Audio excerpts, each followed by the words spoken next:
force it. Hey, what are you doing to my radio?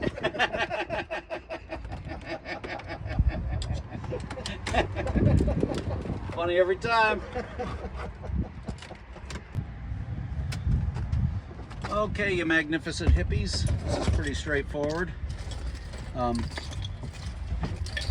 There's many reasons why you might need to pull out the radio, the stock radio, but it is what it is. All you really need is a piece of wire and a couple of pry tools. I have some other tools here, but it doesn't really matter. The basic gist of this thing is that these 4 holes here have a little catch, which you would see through this one that I'm going to install, and you can see what happens there. As I go through the front, as I go through the hole in the front, it pushes that away from the wall, and I don't know, it just kind of works. So, and remember, there'll be a lot of fighting, I assure you. So what I might do, I might set this one, because I know this one's out. I might just work my way around like so. And of course, this wire isn't really sturdy enough to do this. And there are other tools that are. And what'll of course happen is you'll get one to release, and then as you're working on another one, it will fuck up. There's lots of stuff you can stick in here to get this to work, as one would expect. And of course it is quite finicky. And violence is its own reward.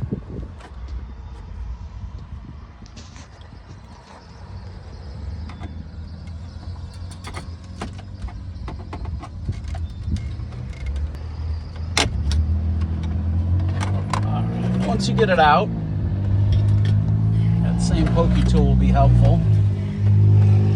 Once you get it out, I forget what all these are, and I don't think it really matters, because what's the USB ports? Yeah, what's going to work is going to work, and what isn't. There, overarching thing. Since we're here. The thing you'll have to do when you replace a radio, you can get these radios all day long for 50 bucks on eBay, because everybody that upgrades it then sells their, their crappy old radio. So that's all well and good. It would appear to me that only goes in one way. Locked in. You'll have to call the dealer. The dealer will give you a 4-digit code. When I turn this radio on, it will say, it will ask for this 4-digit code. Any dealership parts department can look that code up for you in their parts, and that will authorize essentially the new radio. I don't know why it does that. What asshole is stealing these radios and installing them in BMWs or some bullshit? See, enter the anti-theft code. Let's call the dealer and we'll come back to this. But that's the basic idea. Got it? God damn it. All you do is slide it back in, and it clicks in. Fuck's sake, people can't do anything. All right, I'm back. So just got off the phone with my parts guy. I don't know, it might be different for you, but the numbers they were after, this is the old busted radio, because the knob broke, you see. They were asking for this part number. You'll notice that this old part number ends in 8004D, as does this. So one of these two numbers, but he specifically asked for this, and that worked. And he also asked for the part number off the radio, which is here, car maker part number P blah blah blah.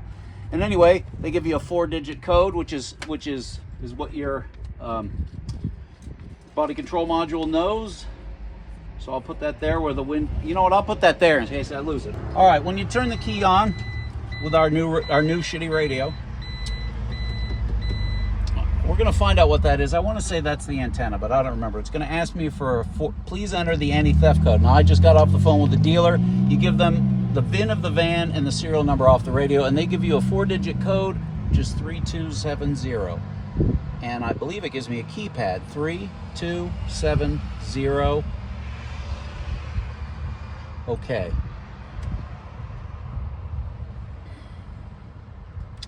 Important, obey the traffic laws. So this is like normal. So that code worked for your safety. I accept. So you'll put your radio back in. By the way, as I say, there's 2 screws here that allow you to get the clipboard out if that's what you're after. ports. Anyway, that was your fucking radio install. Now you know. And so on. Carry on, you good folks. See you next week. She's a goddamn lovely man.